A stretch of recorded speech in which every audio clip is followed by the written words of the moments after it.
12월 26일 2021년 마지막 주 예배입니다. 예배로의 부름으로 시작하겠습니다. 시편 29편 1절 2절 말씀 제가 읽어드리겠습니다. 너희 권능 있는 자들아 영광과 능력을 여호와께 돌리고 돌릴지어다. 여호와께서 그의 이름에 합당한 영광을 돌리며 거룩한 옷을 입고 여호와께 예배할지어다. 아멘. 시편 89편 1절부터 7절 찬송하겠습니다. 주인 자심과 주의 성실하심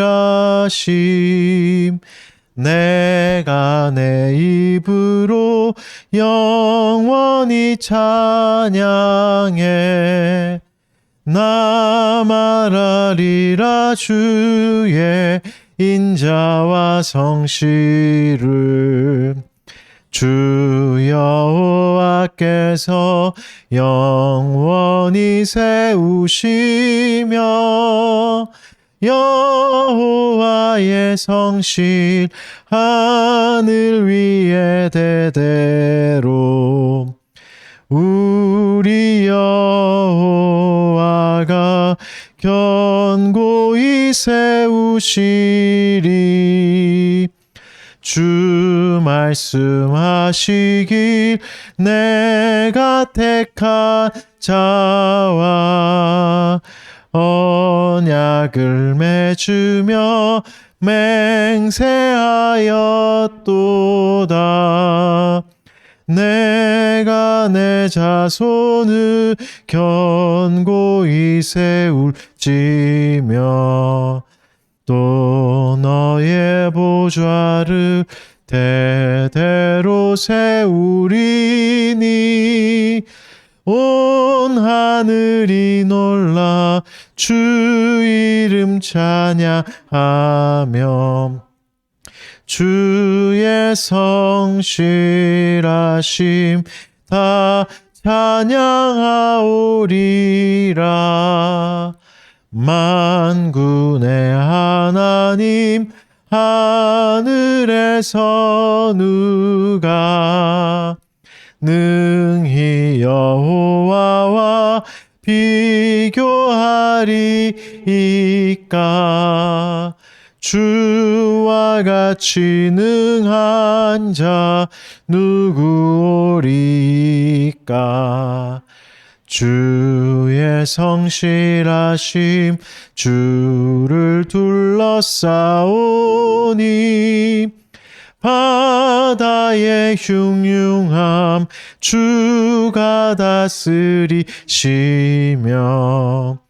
파도가 일 때도 잠잠케 하시리라. 아멘. 사도신경으로 신앙 고백하겠습니다. 나는 전능하신 아버지 하나님 천지의 창조주를 믿습니다. 나는 그의 유일하신 아들 우리 주 예수 그리스도를 믿습니다. 그는 성령으로 잉태되어 동정녀 마리아에게서 나시고 본디오 빌라도에게 고난을 받아 십자가에 못 박혀 죽으시고 장사된 지 사흘 만에 죽은 자 가운데서 다시 살아나셨으며 하늘에 오르시어 전능하신 아버지 하나님 우편에 앉아 계시다가 거기로부터 살아있는 자와 죽은 자를 심판하러 오십니다. 나는 성령을 믿으며 거룩한 공교회와 성도의 교제와 죄를 용서받는 것과 몸의 부활과 영생을 믿습니다. 아멘. 말씀을 교독하겠습니다. 시편 19편 교독문 8번째 한 절씩 교독하도록 하겠습니다. 하늘이 하나님의 영광을 선포하고 날은 날에게 말하고 밤은 밤에게 지식을 전하니 언어도 없고 말씀도 없으며 들리는 소리도 없으나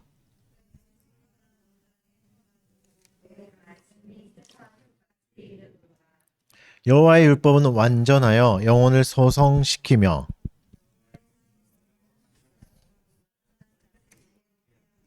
여호와의 교훈은 정직하여 마음을 기쁘게 하고 여호와를 경외하는 도는 정결하여 영혼까지 이르고 금 곧 많은 순금보다 더 사모할 것이며 꿀과 송이꿀보다 더 달도다. 아멘.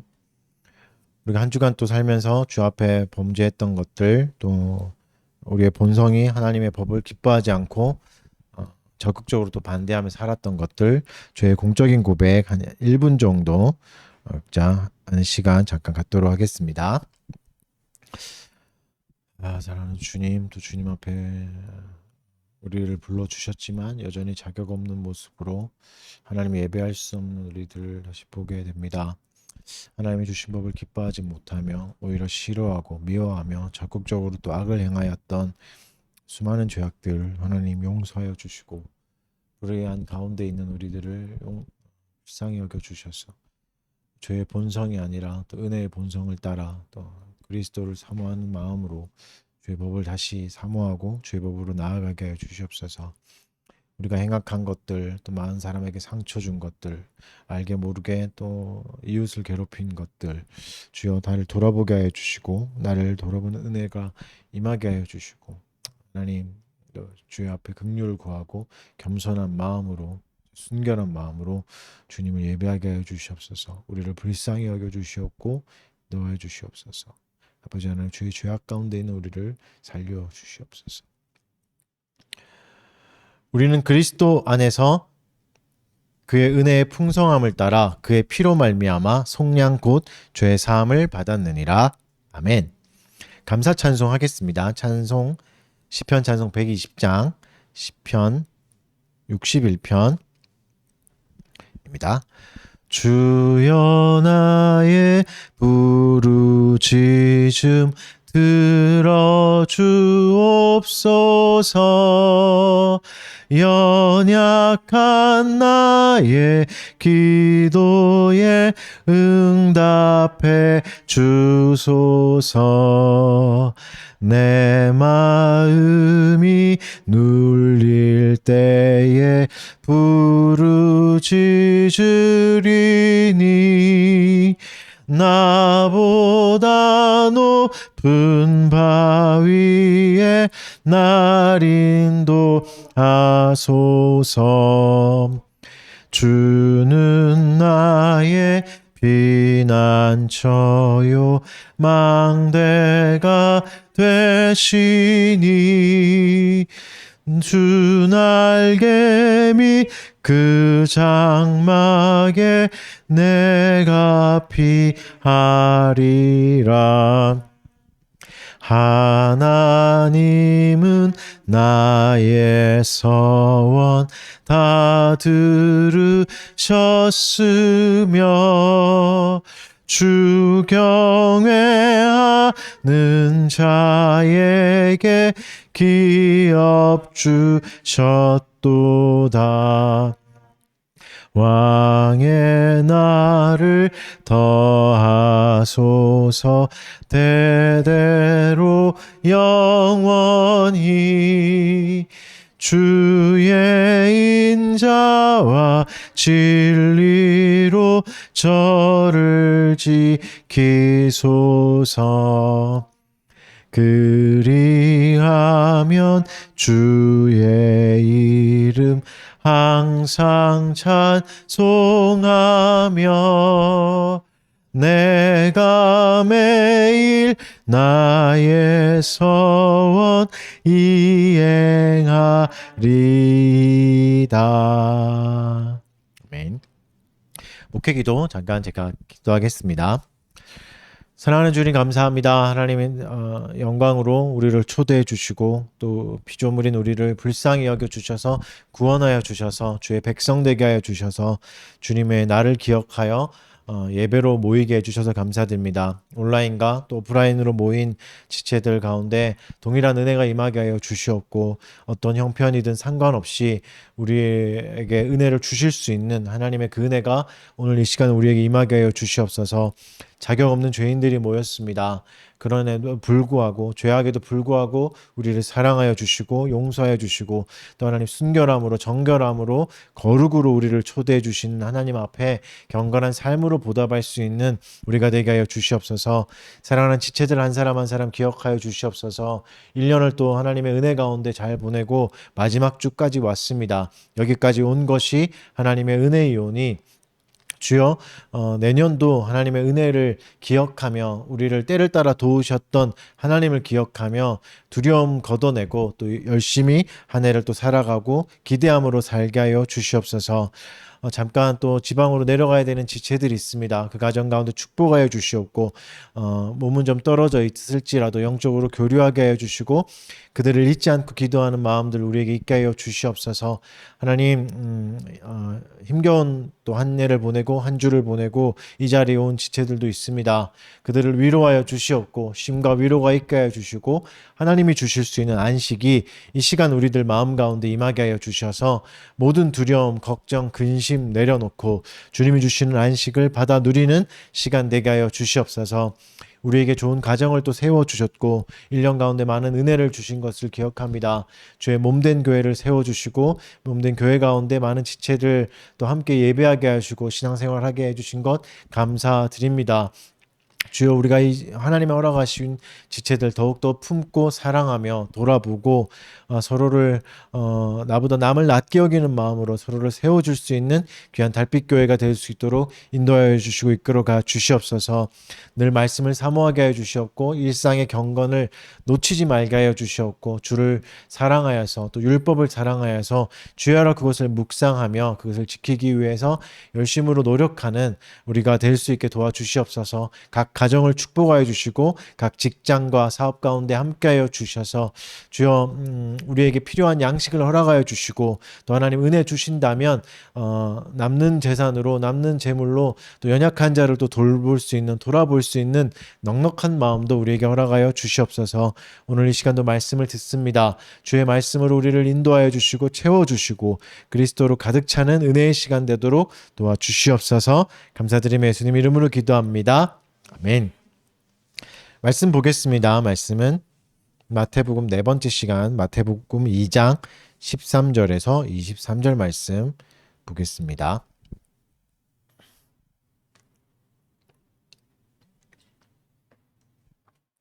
마태복음 2장 13절에서 23절 말씀 제가 한번 읽어드리겠습니다.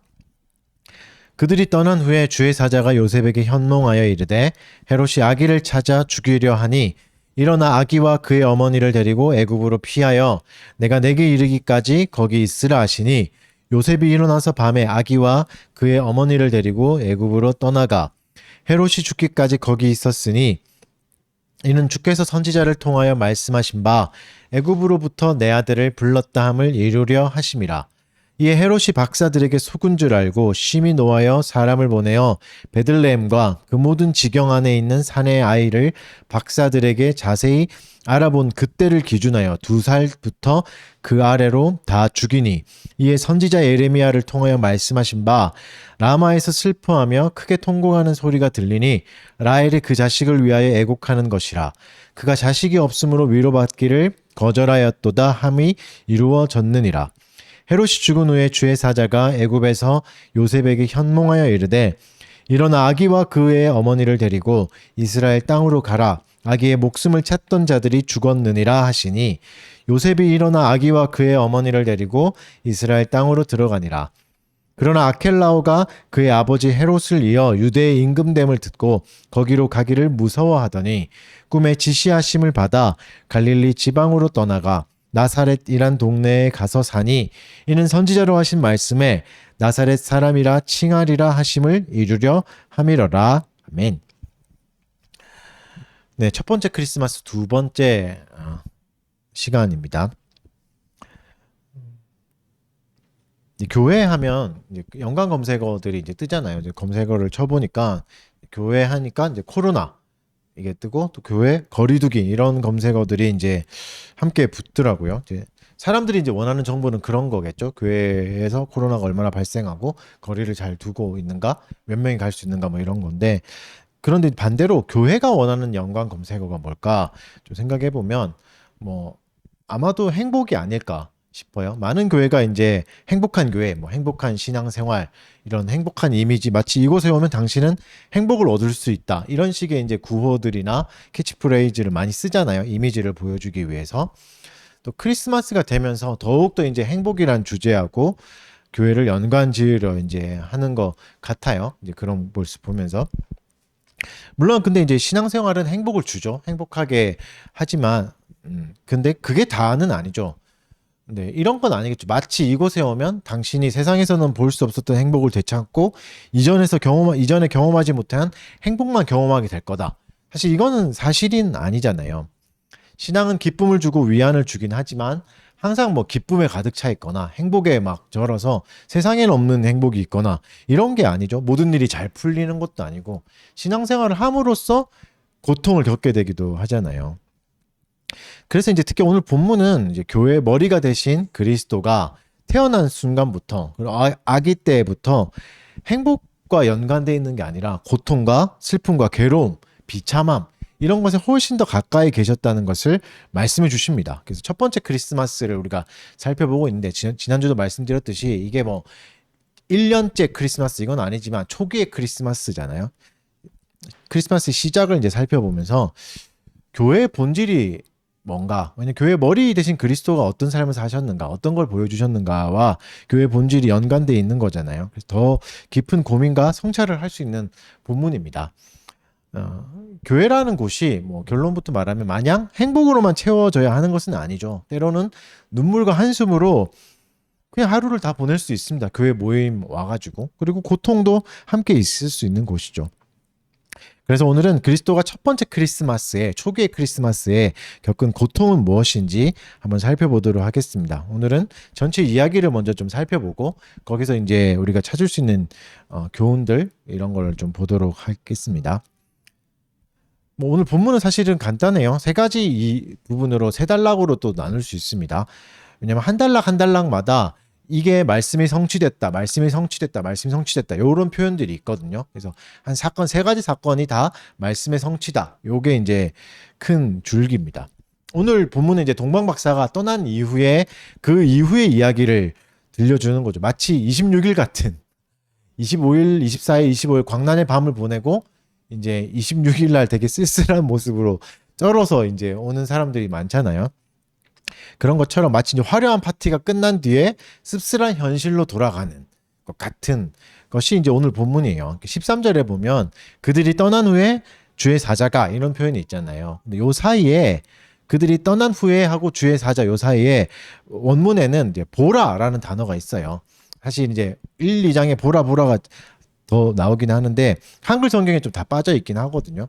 없어도 이제 크게 무리는 안 되는 거여서 이제 그런데 이제 보라가 이제 주는 게 뭐냐면 반전이에요. 생동감을 주고 집중시키는 거죠. 보라, 보세요. 이렇게 말하면 게 집중이잖아요. 그래서 분위기를 반전시킵니다. 천사가 이제 꿈에 나타나서 무서운 이야기를 이제 하는 거죠. 어떤 이야기죠? 헤롯이 아기를 죽이려 한다. 거죠.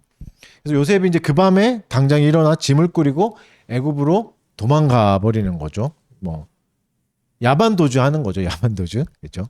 그러니까 헤롯이 왜 밤에 도망갔을까? 헤롯이 모르는 틈을 타서 밤에 도망친 거겠죠. 밤에 아무도 없을 때. 베들레헴을 떠나서 이집트로 이제 가죠. 이렇게 돼서 이제 나라에서 나라로 이동하는 거잖아요. 그러니까 하나님의 아들이 어떻게 된 거죠? 망명자가 된 겁니다. 하루 아침에 국적을 넘어가 버린 거죠. 근데 사실 이 부분이 사실은 이제 보라라는 단어로부터 시작되면 되게 엄청난 걸 말해줄 것 같고 이제 엄청난 기적을 보여줄 것 같은, 사실 천사가 꿈에 나왔다는 것만 해도 기적적인 일이잖아요. 근데 천사가 꿈에 나와서 이제 고작 하는 게 도망치라는 거죠. 야반도주해라. 그렇죠? 물론 야반도주해라는 얘기는 안 했지만 이제 요셉이 보기에 밤에 도망치는 게 가장 효과적이고 효율적이니까 그렇게 했겠죠. 사실 다르게 해도 되잖아요. 요셉의 꿈에 안 가고 헤롯의 꿈에 가서 무섭게 한다거나 아니면 막 극적인 효과를 주려면 군사들이 이제 찾아가지고 죽이려고 할 때 갑자기 천사들이 와서 확 다 죽여버린다든가 다 사라지게 한다든가 군사들을 뭐 그렇게 하면 더 이제 효과적이고 엄청난 드라마틱할 수 있는데 하나님이 굉장히 무력한 방법을 주시는 거죠. 도망쳐라. 애굽으로 가라. 이렇게 이제 얘기하는 거죠. 망명해라. 뭐 이렇게 얘기하시는 거죠. 사실 얼마나 초라한 인도하심입니까? 우리가 그렇게 사실 바라는 건 아니죠. 요셉이 살기 위해서 발버둥 치는 거죠. 이것을 통해서도 밤에. 그러니까 예수는 아기 때부터 생의 치열함을 경험합니다. 살기 위해서 나라도 이제 등져야 되는, 고향도 등져야 되는, 도망가야 되는 일이 생기죠. 근데 이게 뭐죠? 15절에는 이렇게 말해요. 이 모든 것이 하나님의 말씀을 이루려 하심이라 라고 이제 얘기하시는 거죠. 그러면서 이제 인용한 구절이 호세아 11장 1절이거든요. 제가 호세아 11장 1절을 한번 읽어드릴게요. 이스라엘이 어렸을 때 내가 사랑하여 내 아들을 애굽에서 불러냈거늘. 이 구절이에요. 이스라엘이 어렸을 때 내가 사랑하여 아들을 불러냈다. 그러니까 이 표현이 이제 어떤 시점을 말하냐면 그 바로 밑에서 이제 400년 종살이 하다가 불러낸 그거를 이야기하는 거거든요. 호세아서는. 그러니까 무슨 말이죠? 이 구절을 인용하면서 애굽으로부터 이스라엘이 다시 불러나왔던 것처럼 하나님의 아들 예수도 애굽으로부터 다시 불러내기 위해서 보낸다는 거죠. 그러니까 하나님의 아들 예수가 옛날 이스라엘이 경험했던 애굽으로부터의 탈출, 출애굽을 경험한 거죠. 놀라운 얘기죠. 또 효과가 또 있죠. 졸지 않게 또 우리 도와주시네. 그러니까 하나님의 아들이 되게 위태롭잖아요. 위태로운 모습으로 도망다니는 모습을 통해 하나님이 뭐라 말씀하시냐면 구약의 예언이 성취됐고 이스라엘 백성이 살았던 삶을 그대로 경험하셨다고 얘기하는 거죠. 체험하셨다라고 얘기하셨죠. 그래서 예수는 뭘 알게 됐죠? 고통을 알게 됐습니다. 그리고 무력함을 알게 됐고 약함을 경험하는 거죠. 두려움과 고통에서 예수는 출발한 거죠. 어떤 이제 학자들은 뭐 신학자들은 이렇게 표현하기도 해요. 주의 교회가 애굽에서부터 시작됐다. 애굽에서부터 출발했다. 그리스도가 왔으니까. 그러니까 화려함이 아니라 행복이 아니라 어둠과 죽음으로부터 위태로움으로부터 교회가 시작됐다는 것도 이제 볼 수 있는 거죠. 두 번째 단락을 보면 이제 16절부터 18절인 두 번째 단락인데 이 이야기가 이제 예고편에 불과하다라는 그죠. 너무 예고편에 불과하다는 그렇죠. 옆에 너무 시끄러워서 걸 좀 볼 수 있습니다. 이제 어제 제가 책을 하나 읽었었는데 그 책에서 그런 표현이 있더라고요. 그 장례식은 유가족의 이제 슬픔의 클라이막스가 아니라 절정이 아니라 예고편이다. 장례식을 우리가 볼 때는 장례식에서 이제 절정에 다다라서 슬픔이 있을 것 같지만 사실은 그게 시작이라는 거죠. 장례 치른 다음에 유가족의 아픔들은 훨씬 더 커지죠. 그러니까 마치 그런 것처럼 오늘 아까 앞에 일어났던 예수님의 이야기는 예고편 같아요. 이제 끝났다 이게 아니라 더 이제 큰 일이 생기는 거죠. 그걸 어떤 일이 일어나냐면 더 고통스러운 일이 일어납니다. 본문은 근데 그 고통을 살펴보기 전에 그 고통을 제공한 사람을 먼저 이야기해요. 헤롯이죠. 헤롯 왕에 대한 이야기를 해서 헤롯 왕에 대한 이야기를 먼저 좀 보고 넘어가겠습니다. 헤롯이 이제 분노하죠. 어떤 표현을 쓰냐면 동방 박사들에게 속은 줄 알고 화를 낸다고 그래요. 이 지점이 사실 웃긴 게 동방 박사들이 속인 건 없거든요. 실제로 속인 건 헤롯이잖아요. 내가 그 유대인의 왕 그리스도께 예배하러 갈 거니까 장소를 알려줘 이렇게 속인 거잖아요. 원래는 죽이려고 했던 건데 실제로 속인 건 헤롯인데 자기가 속았다고 해서 심히 분노합니다. 굉장히 웃기고 아이러니한 장면인데 사실 우리에게 주는 게 되게 많아요. 메시지가. 이 부분에서 이제 보면 뭐죠? 자기를 못 돌아봐요. 자기가 속이는 자인데 속이는 사람을 싫어하는 거죠. 분노하는 거죠. 그러니까 자기를 못 돌아보는 건 사실 무서운 저주입니다. 굉장히 어려워요. 자기를 못 돌아본다는 거. 사실 우리도 그렇죠. 가끔 그런 경우가 있는데 나와 비슷한 사람한테 화를 낼 때가 있어요. 그러니까 교만한 사람, 저 사람 너무 교만한 것 같아요. 이럴 때 사실 교만한 사람이 교만한 사람 싫어하기도 하고 말 많은 사람이 말 많은 사람 싫어하기도 하고 그렇거든요. 자기 얘기만 하는 사람이 자기 얘기만 하는 사람도 싫어하기도 하고 이기적인 사람이 이기적인 사람 싫어하기도 하고 어떻게 그렇게 잘 아냐? 제가 그래서 그런 것 같아요. 그러니까 제가 싫어하는 사람을 보니까 저랑 비슷한 성향들이 다 있더라고요. 그러니까 자기의 약한 부분이나 악한 부분이 타인에게서 나올 때 우리는 오히려 더 화를 내기도 합니다. 그러니까 헤롯도 이런 거죠. 자기가 속이는 자였는데 속임을 당했다 그러니까 더 분노하죠.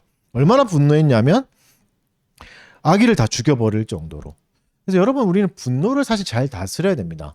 분노가 안 일어나게 하기는 어렵겠죠. 왜냐면 분노도 하나님 주신 감정이니까. 사실 분노도 에너지가 있거든요. 그러니까 분노를 잘 쓰면 좋은 에너지가 되기도 합니다.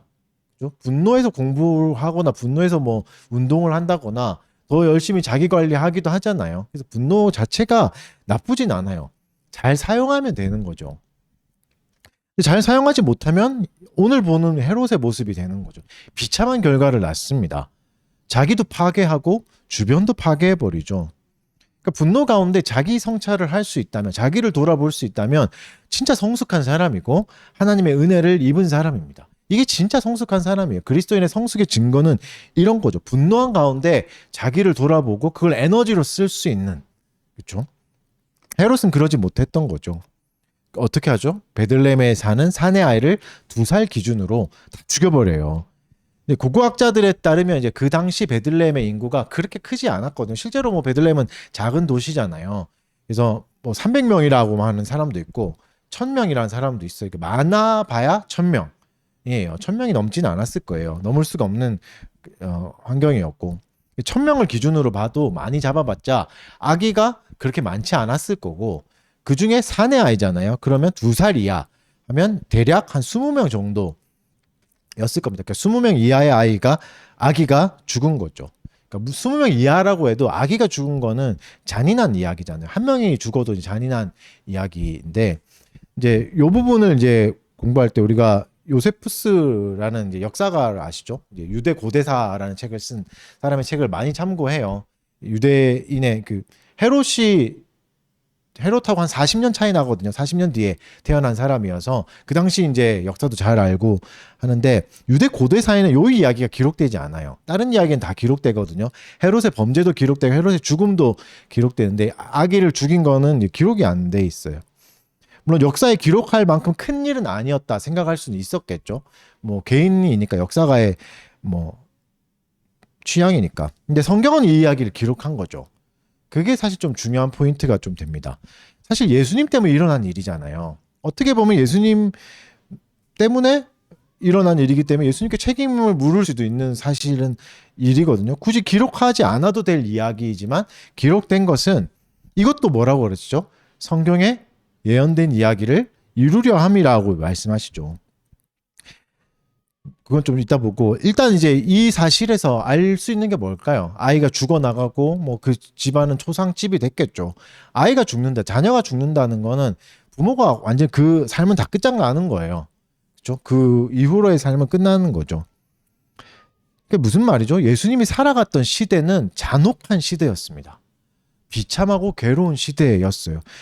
아이들이 죽어나가고 부모들이 피눈물 흘리는 시대를 예수님이 겪으면서 살아가셨습니다. 결코 안락하고 행복하고 좀 편안한 상태에서 태어나셔서 살아가신 게 아니었던 거죠. 그리고 18절에선 인용하는 말씀이 예레미야 31장 15절을 인용하시거든요. 예레미야 31장 15절 제가 한번 읽어드릴게요. 여호와께서 이와 같이 말씀하시니라. 라마에서 슬퍼하며 통곡하는 소리가 들리니 라헬이 그 자식 때문에 애곡하는 것이라. 그가 자식이 없어져서 위로받기를 거절하는도다. 라헬이 이제 유명한 사람이잖아요. 아기를 낳지 못해서 괴로워했던 여자인데 그 여자의 아이가 죽었다니까 얼마나 더 괴롭고 비참한 얘기입니까? 아기를 낳지도 못해서 어렵게 아이를 낳았는데 그 아이가 죽었다. 그러니까 엄청난 괴로움과 슬픔의 극단대를 표현하는 구절인 거죠. 우리가 사는 시대도 그렇죠. 여전히 잔혹한 일들이 일어납니다. 때론 그 일에 우리가 직접적이든 간접적이든 희생자가 되기도 하고 피해자가 되기도 하죠. 이 슬픈 시대를 그리스도는 비참의 주인공이 되셔서 살아가셨습니다. 그 죽은 아이들과 예수님 절대 무관하지가 않죠. 예수님은 무관하지 않은 자가 되어서 살아가시는 거죠. 그런데 중요한 게 잔인한 시대에 피해자로 살아간다고 해서 늘상 우울하고 슬픈 얼굴로 살아가야 되는 건 아니라는 거죠. 피해자도 마음껏 기뻐할 수 있고 자신의 소망을 분출할 수 있고 욕망을 분출할 수 있습니다. 어디 구석에 처박혀서 찌그러져서 살아가는 건 아닌 거죠. 사실 예레미야 본문도 그것을 말씀하십니다. 엄청난 비참을 겪었거든요. 라헬이란 여자가 그 본문의 시적 표현을 말하면. 근데 31장 전체적인 내용은 오히려 위로와 기쁜 내용과 말씀이 가득한 구절이에요. 특히 이제 15절 다음 구절인 16절 17절을 제가 한번 읽어드릴 건데 이렇게 말씀하십니다. 여호와께서 이와 같이 말씀하시니라. 내 울음소리와 내 눈물을 멈추어라. 내 일에 삭슬 받을 것인즉 그들이 그의 대적의 땅에서 돌아오리라. 여호와의 말씀이니라. 너의 장래에 소망이 있을 것이라. 너의 자녀가 자기들의 지경으로 돌아오리라. 여호와의 말씀이니라. 위로죠. 다시 돌아올 거다. 너희 자녀들이 지금 포로로 끌려가고 있지만 다시 돌아올 거다라는 거죠. 15절의 말씀이 이루어졌다고 분명히 말씀하시잖아요. 그러면 그 다음 예언도 그리스도 통해서 이루어지는 거죠. 그러니까 잔혹하고 아픈 시대를 살아가는 우리를 위해서 그리스도가 우리의 위로가 되어주시고 기쁨이 되어주시는 거죠. 늘상 우울해하고 슬프고 괴로워하고 고통스러워 할 수밖에 없는 위태로운 삶을 살아야 되는 우리들에게 그리스도는 기쁨과 위로가 되어주시는 겁니다. 다음 이야기를 또 보겠습니다. 다음 단락 19절에서 23절 보면 헤롯이 죽어요. 헤롯이 죽으면서 악인이 죽었으니까 끝판왕이 죽었으니까 상황이 좀 나아질 것 같아 보이는데 그렇지 않습니다. 헤롯이 죽는다고 해서 잔인한 시대가 끝난 게 아닌 거죠. 사실 우리도 이런 걸 많이 경험하죠. 대통령 한 명 바뀐다고 해서 상황이 바뀌지 않아요. 갑자기 나라가 확 좋아지거나 확 나빠지지도 않거니와 좋아지지도 않는 거죠. 여전히 이 시대는 예수님이 살던 시대는 헤롯이 죽었지만 슬프고 잔인했습니다. 다시 천사가 나타나죠. 요셉의 꿈에. 그래서 뭐라고 말하죠? 이스라엘 땅으로 돌아가라 라고 얘기합니다. 엄청난 복음이죠. 고단했던 망명 생활이 끝나고 이제는 다시 고향으로 돌아가는 이 전체적인 이야기를 오늘 이야기를 보면 사실 한 명이 생각납니다. 모세가 생각나요. 그래서 왜 사실 이제 보면 굉장히 비슷해요. 모세와 마태복음은 특히 더 그런 주제가 많이 드러나거든요. 그래서 어떤 뭐 신학자는 새 모세라는 주제가 드러난다 이렇게 말하기도 해요. 앞에 유아살인 이야기도 모세가 겪었던 이야기잖아요.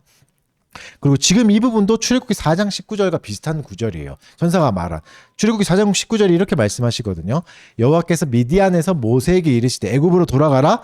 내 목숨을 노리던 자가 다 죽었느니라. 비슷한 구절이죠. 생각나죠?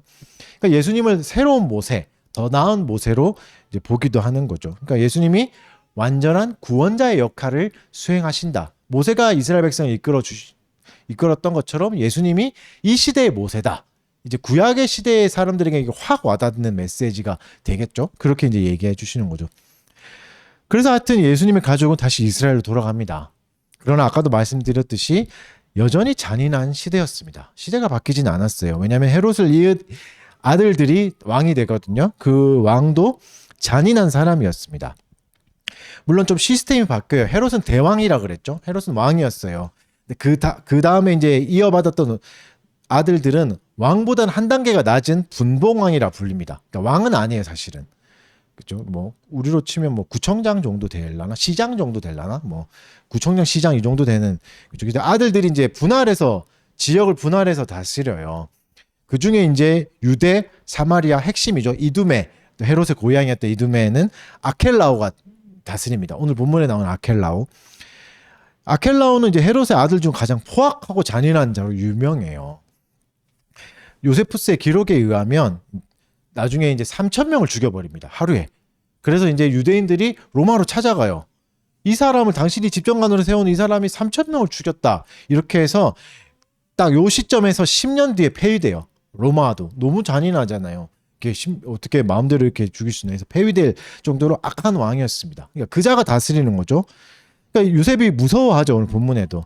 이렇게 잔인한 사람, 아버지보다 더 잔인한 사람이 다스린 유대로 돌아가기를 무서워해요.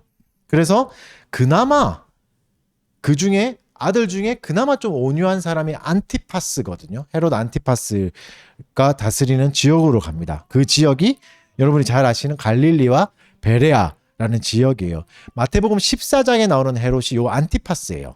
그 지역을 다스리는.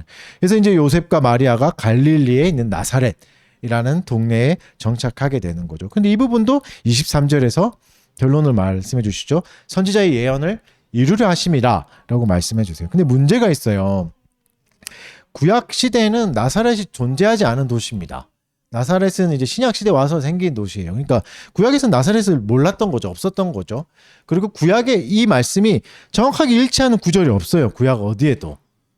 그렇죠? 나사렛에서 살았다 이런 구절이 없는 거죠. 그래서 첫 번째 이제 여러 가지 이제 해석들이 이제 세 가지 해석들이 있는데 첫 번째는 나사렛이 이제 나시린이다. 왜냐면 발음이 비슷하거든요. 그래서 나시린이다. 하나님께 바쳐진 자잖아요. 나시린. 구약의 이제 사사기에 나왔던 나시린. 이게 이제 그리스도 예표였다라는 설명이고 두 번째는 이사야서 11장 1절 말씀을 이제 인용하면서 이런 구절이거든요. 이새의 줄기에서 한 싹이 나며 그 뿌리에서 한 가지가 나서 결실할 것이요 라는 부분에서 가지라는 표현이 네제르예요. 네제르라는 표현인데 나사렛이라는 표현과 단어와 자음이 똑같습니다. 자음이. 히브리어는 자음이 중요하잖아요. 모음을 거의 안 쓰잖아요. 자음만 쓰기도 하잖아요.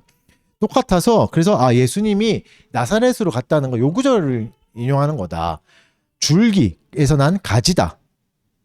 이새의 줄기, 가지다. 이렇게 이제 설명하기도 하는 설명이 있어요. 그리고 마지막 세 번째는 오늘 본문에서 이제 선지자의 예언이라고 할 때 선지자가 복수형으로 쓰여요. 그러니까 선지자들의 예언이죠. 그걸 보면서 이게 어떤 특정한 구절이 아니라 선지자들의 전체적인 예언을 종합한 거다. 이렇게 이제 설명하기도 합니다. 뭐 어떤 것을 취하든 문제는 없습니다. 왜냐하면 뭐 확정할 수도 없고 여러분이 이제 원하시는 걸 취하시면 돼요. 세 가지 중에. 결국 종합해 보면 나사렛은 성경에 없기 때문에 더 무시당했던 동네고 뭐 별로 이제 인기가 없는 동네잖아요. 나중에 이제 뭐 나다니엘도 그러잖아요. 나사렛에서 어떻게 선한 것이 날 수 있냐 할 정도로 이제 그런 도시죠. 그러니까 예수님이 경멸적인 도시, 경멸적인 출신이라는 낙인을 스스로 찍고 시작하시는 거죠. 엄청난 핸디캡을 자기에게 주고 시작하시는 거죠. 이 정도를 이해하면 좋겠습니다. 이렇게 해서 이제 전체 이야기를 좀 살펴봤어요. 오늘 이렇게 본문이 주는 이야기가 주는 교훈들을 좀 몇 가지 좀 살펴보고 싶은데 특별히 오늘 본문에서 이제 지속적으로 이제 대놓고 등장하는 게 말씀이 이루어지는 모습이잖아요. 이것도 이렇게 비참한 일도 이런 모습도 말씀이 이루어지게 한 거다. 이렇게 얘기하시죠. 그 밤에 황급히 도망쳐야 되는 삶의 치열함과 고단함, 그 예고도 없이 찾아오는 거대한 불행, 그 앞에 자꾸 초라해서 아무것도 할 수 없는 무명한 삶의 시작. 이게 하나님의 계획 안에 있었다는 거죠. 그리고 철저한 말씀이 이루어지는 시간이었다는 겁니다. 이게 굉장히 큰 의미가 생겨요. 신자로 사는 우리가, 그리스도인으로 사는 우리에게 우리의 시간은 이런 의미가 있는 겁니다. 우리의 삶이 사실 요셉과 크게 다르지 않죠. 예수님의 초기의 삶과 크게 다르지 않아요. 뭐 저도 전세로 살고 있는데 어느 날 뭐 만약에 주인이 와서 전세값 올리겠다, 뭐 본인이 살겠다 이러면 나가야 되잖아요. 그럼 당장 뭐 때가 어느 때든 뭐 돈이 있든 없든 나가서 찾아야 되고 이런 고생과 고난이 생기겠죠. 생길 수 있는 가능성이 있는 거죠. 근데 이럴 때마다 이제 괴로운 게 이렇게 사는 게 의미가 있나 이런 고민을 하잖아요. 직장에서 막 회의를 느끼고 괴로운 게 사실 그런 거 아닙니까? 내가 이렇게 고생하고 밤새고 야근하는 게 의미가 있나? 뼈 빠지게 일해서 돈 좀 더 벌고 무엇을 이룰 수 있나? 내가 뭐 삶이 나아지는 게 있는가? 내가 뭐 인류에게 뭐 공헌하는 게 있나? 뭐 이런 생각까지는 안 하시겠지만 이런 생각이 들기 시작하면 힘들죠. 흔히 이제 현타가 왔다, 뭐 현실 자각 타임이다 라는 게 올 때 힘들어지잖아요. 왜 힘드냐면 의미가 없는 일을 자꾸 반복하게 되는 거거든요. 의미가 없는 일을 반복하는 게 괴롭죠, 사람에게는. 근데 하나님은 오늘 본문을 통해서 우리에게 말씀해 주시는 게 뭐죠? 그런 삶도 의미가 있다라고 말씀해 주시는 거죠. 의미가 없는 게 아니라는 거죠. 밤에 도망치고 주인에게 벌벌 기고 상사에게 아부해야 되고 비참하고 손님에게 그냥 숙여야 되고 고개 숙여야 되고 하는 모습이 당장은 이해가 되지 않고 비참해 보이고 자존심 상하고 괴롭지만 그것으로 충분하다고 말씀해 주시는 거죠. 그 삶도 나쁜 게 아니라고 말씀하시죠. 하나님의 말씀이 이루어지는 과정이 될 수 있다라고 얘기해 주시는 겁니다. 우리 편에서는 지우고 싶은 흑역사고 경험하고 싶지 않은 시간들이지만 하나님 편에서는 말씀이 이루어지는 시간이다. 성취되는 시간이다라고 얘기해 주시는 거죠.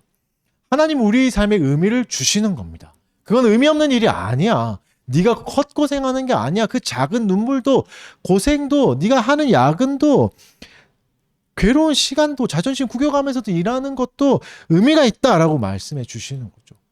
여러분, 우리 인생에 의미가 생긴다면, 우리가 겪는 시간들이 의미가 생기면 그러면 우리 인생은 어떻게 되죠? 가치가 있는 인생이 되는 겁니다. 의미 있는 인생은 가치 있는 인생이잖아요. 그러니까 우리 인생이 하나님의 재해석으로 인해서 가치가 들어오는 겁니다. 가치가 생기는 거죠. 예수님은 철저히 잔인한 시대를 살아가셨어요. 무력하게. 대단한 영웅적인 승리도 한 번도 경험하지 못하고 도망 다니다가 오라면 오고 가라면 가고 비참하고 수동적으로 살아가셨어요. 근데 이런 삶을 통해서 우리에게 여전히 잔인한 시대를 살아가야 되고 고통스러운 시대를 살아가는 우리들에게 의미와 가치를 부여해 주시는 거죠. 여러분, 서울살이 몇 년 정도 되셨습니까? 서울이라는 동네에서 살아남는 건 힘들고 괴로운 일입니다. 때론 위태롭기도 하죠. 뭐 저도 언젠가는 멀리 가야 되지 않을까 이런 생각도 해요. 인서울 하기가 어렵잖아요. 또 그렇죠. 그런 거 요즘 많이 보는데 같은 가격이면 훨씬 더 쾌적하게 살 수 있거든요. 조금만 나가면, 경기도 나가면. 그리고 저는 또 경기도를 사랑하고. 네. 그러나 이제 그래서 삶이 되게 힘들죠. 그럴 때가 올 겁니다. 저도 이제 지방 사람이잖아요. 지방에서 이제 혈혈단신으로 진짜 혼자 올라와서 살아나면서 이제는 이제 고향에서 산 거보다 서울에서 산 게 더 길어졌어요. 그래서 내가 서울 사람인가 부산 사람인가 잘 모를 정도로 이제 희미해지는데 근데 힘들어요. 여전히 20년 넘게 지났지만 여전히 힘들고 적응이 안 되는 것 같아요. 현타가 오기도 하고 괴롭기도 한 시대죠. 쉽지 않죠.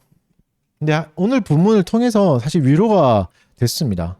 이렇게 살아남으려고 발버둥 치는 게 그리스도로 인해서 의미가 생긴다. 가치가 있다라고 되는 거죠. 근데 물론 이게 살아남지 못하고 고향으로 다시 돌아간다 해도 의미가 있는 거죠. 왜냐면 예수님도 도망치셨잖아요. 그 삶도 의미가 있다고 얘기해 주시는 거죠. 성공해야지만, 여러분, 우리 삶에 의미가 있고 가치가 있다는 건 성공해야지만, 서울에 번듯하게 집을 장만해야지만 가치가 생기는 게 아니라 때론 도망치고 비참하게 달려갈지라도 의미와 가치를 발견할 수 있게 해주신다는 겁니다. 이게 우리에게 주시는 은혜죠. 어떤 삶도 살아갈 수 있는 거죠. 그래서 우리는 삶에 대한 자세가 달라져야 되는 거죠. 그리스도가 살아내신 삶을 묵상해 보십시오. 그가 살았던 잔인한 시대, 아기의 울음이 그치고 부모들이 피눈물 흘리면서 짐승처럼 우는 그 시대를 살아가셨던 그리스도의 삶을 묵상해 보십시오. 그리스도는 우리의 삶을 구원해 주셨습니다. 무의미한 삶에서, 가치 없다고 여겨지는 삶에서 구원해 주셨습니다. 사실 여러분, 행복이란 주제는 오히려 많은 사람을 품지는 못해요. 행복이라는 간판을 교회에 걸어놨을 때 오히려 괴로워하는 사람들은 못 옵니다. 사실 우리가 인스타를 보다가, 오늘 현타란 말 너무 많이 쓰는데 현타에 빠질 때가 많죠. 절망에 빠질 때가 많죠. 쟤는 또 좋은 호텔 갔네, 막 좋은 차를 샀네, 저는 또 예쁜 데 갔네, 해외여행 갔네, 이럴 때마다 못 가는 나를 보면서 절망하게 되는. 인스타의 한계가 그거죠. 인스타에는 행복만 있습니다. 맛집만 있고, 그죠? 슬픔과 괴로움과 처절하거나 위태로운 삶은 없죠. 그래서 저는 트위터를 더 좋아하는데, 찌질한 사람이 되게 많아서 또 좋아하는데, 그래서 여러분, 행복한 삶을 보면서 사실 어땠습니까? 행복이 더 뿜뿜되지 않죠. 오히려 더 절망되고, 오히려 더 비교되고 괴롭죠. 교회도 그럴 수 있습니다. 행복을 너무 강조하다 보면 여기가 더 행복해지는 곳입니다, 여기는 기쁨만 있는 곳입니다 할 순간 오히려 인스타 같아질 수 있는 거죠. 사실 우리가 웃고 위로를 받는 건 뭐죠? 친구가 전화 오는 거죠. 크리스마스에 나 여자친구랑 헤어졌어, 남자친구랑 헤어졌어. 물론 위로는 하지만 입가에 미소가 띄어지죠. 너도 나와 같이 됐구나, 막 위로가 되죠. 쟤도 별거 없구나, 막 이런. 오히려 실패담과 절망적인 상황이 위로가 되기도 해요.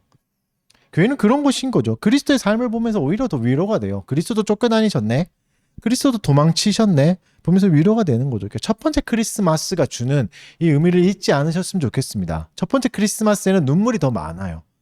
탄식이 더 많고 괴로움, 위태로움이 훨씬 더 많습니다. 그래서 오히려 그런 상황에 있는 사람들에게 위로가 돼요. 그리스도 믿을 만하구나. 그리스도 따라갈 만하구나. 이런 거죠. 물론 여러분 화려한 삶과 아름다운 삶을 부정하라는 게 아니에요. 그것도 누려야 돼요. 해야 되죠. 호텔도 가보고 호캉스도 해봐야죠. 하지만 그게 다가 아니어도 괜찮다는 말을 하고 싶은 겁니다. 그걸 못 누린다고 해도 오히려 첫 번째 크리스마스는 아무것도 못한 사람을 위로했다는 것을 잊지 마십시오. 연약한 사람들을 위로했다는 걸 잊지 마십시오. 그리스도는 지금 고통과 가장 가깝게 계십니다. 첫 번째 크리스마스는 고통의 연속이에요. 지금 괴로우신 분이 계십니까? 그렇다면 그리스도는 그 당신과 가장 가까이 계십니다. 가장 가까이 계시는 시간이에요. 여러분 하나님이 우리 인생을 친히 이끌고 가십니다. 근데 본문을 보면 때로는 따뜻하고 밝은 태양으로 이끌어 가실 때도 있어요. 모두가 부러울 만큼 와, 저 사람은 저렇게 은혜를 주시네. 저렇게 좋은 직장, 좋은 가정을 이루게 하시네. 부러움을 사기도 해요. 그런데 또 다른 방법으로 인도하시기도 합니다. 차갑고 어두운 달로 인도하시기도 합니다. 그 시간 괴롭죠. 다른 사람에게 부끄럽기도 합니다. 달빛 보고 따라간다는 게 되게 부끄럽고 치사하기도 하죠. 근데 이것도 하나님의 인도하심입니다. 밝은 태양만 하나님의 인도하심이 아니라 어둡고 차가운 달빛, 희미한 빛도 하나님의 인도하심이죠. 겸손하게 우리는 그것을 받아들여야 됩니다. 내가 원하는 모습이 아닐 수 있어요. 내 계획대로 안 풀릴 수 있다고요. 그때 그리스도를 생각하면 은혜가 임할 수 있습니다. 생각하지 않으면 오늘 본문에 나온 헤롯처럼 될 수 있습니다. 헤롯의 계획이 틀어졌을 때 분노하죠. 우리는 하나님도 죽일 수 있을 겁니다. 왜 내가 원하는 방식대로 안 해주세요 하면서 그럴 수 있는 거죠. 왜 헤롯 이야기를 끼워 넣겠습니까? 겸손하게 두렵고 떨림으로 이 이야기를 받아들이셔야 됩니다. 우리는 충분히 헤롯이 될 수 있습니다. 저도 그렇고 충분히 헤롯이 될 수 있습니다. 예수를 생각하십시오.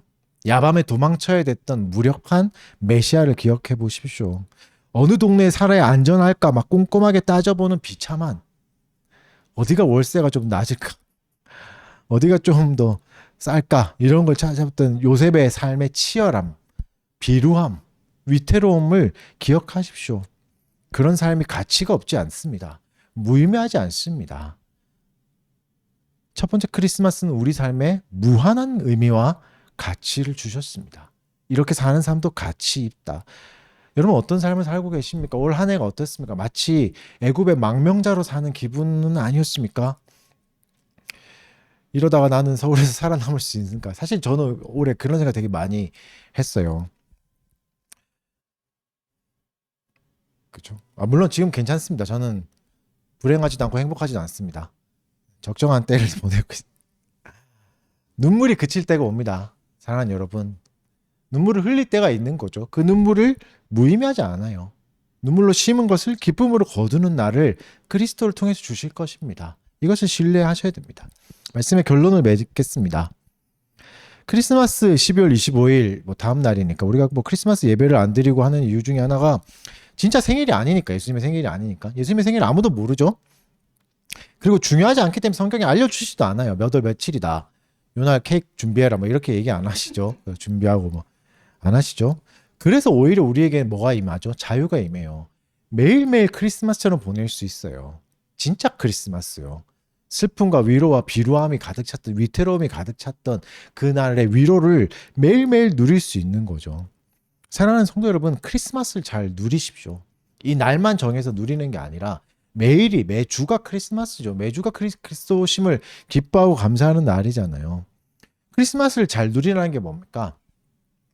그날이 주는 위로를 잊지 말라는 겁니다. 그리스도가 우리에게 주셨던 잔인한 세상을 살고 고독하고 괴로운 날을 보낼 때, 치열하고 부끄러운 삶을 살 때도 잊지 마십시오. 그리스도가 우리를 위해 오셨고 우리의 날들을 구원해 주셨습니다. 무의미해서 우리를 살려주셨습니다. 소망을 잃지 마십시오. 기쁨과 감사로 뒤덮일 날이 기다리고 있습니다. 그날을 그리스도 안에서 우리에게 선물로 주실 것입니다. 그러면 우리의 삶의 자세는 더욱더 진지할 수 있습니다. 진중할 수 있고 하루하루를 소중히 여길 수 있습니다. 과거에 잡혀있지도 않고 불안한 미래에 두려워만 하는 게 아니라 오늘 주신 하루를 기꺼이 살아갈 수 있는 것이죠. 그런 날을 사는 저와 여러분 되기를 바랍니다. 아멘. 찬송합시다. 시편 찬송 88편 찬양하겠습니다. 주여 내 구원자이신 주님께 부르짖으니 또 나의 기도 들으사 응답하여 주옵소서. 대전의 영혼 내 생명 곤란하며 약합니다. 내가 저 심히 깊은 곳 두렵고 음침한 곳에 주의 진노 가운데서 내 눈 쇠하여 싸우니 여호와여 내가 매일 주를 찾고 부릅니다. 주님의 성실하심을 누가 알 수 있사오며 흑암 중에서 그 누가 주의 의som 보하리까. 누가 그의 자비할 대로 알 수 있을까. 주여 주님께만 내가 부르짖으오니 나의 기도 주의 앞에 상달되기 원합니다. 어찌하여 주의 얼굴 내게 숨기시나이까. 주님의 두려우심이 내 영혼 둘러나이다. 나의 사랑하는 자와 내 친구들을 내게서 멀리 떠나게 하시며 흑암에 두셨나이다. 헌상기도 제가 하겠습니다. 사랑하는 주님 감사합니다. 사랑하는 교우들 또 힘들게 일하고 또 주님 주신 분깃을 또 주께 돌려드린 것들 감사드립니다. 또 치열하게 삶의 자리에서 때론 자존심 구겨가면서 또 고통 가운데 또 눈물을 삼켜가면서 일했던 지체들의 수고로움을 하나님이 더 잘 아시리라 믿습니다. 이 시간에 그들의 마음을 좀 위로하여 주시옵고 그들을 통하여 주신 그 귀한 예물들이 하나님 보시기에 또 기쁜 마음으로 잘 쓰임받을 수 있도록 하나님 그 쓰임까지도 이끌어가 주시옵소서. 연약한 자를 세우고 눈물을 닦아주고 이웃을 불우한 이웃을 섬기는데 이 물질들이 잘 쓰임받을 수 있도록 우리에게 더욱더 지혜를 주시고 감시할 수 있는 마음을 허락하여 주셔서 잘 사용할 수 있게 하여 주시옵소서. 감사드리며 예수님 이름으로 기도드립니다.